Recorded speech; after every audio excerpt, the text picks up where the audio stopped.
यहाँ पे मैं दिखाना चाहता हूँ 2 दवाई है, ambroxol hydrochloride साल्बुटामॉल syrup,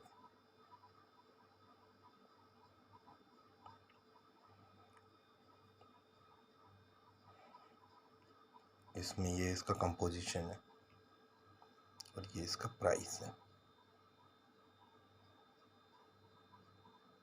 Aristo pharma का ये सिप्ला का है।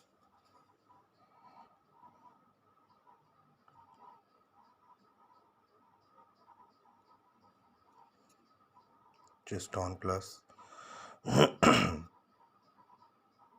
ये दोनों दवाई खांसी की है। इसमें से ये दवाई है 76 रुपये की और ये 27 रुपये की, तो प्रिफर इसको करें, अरिस्टो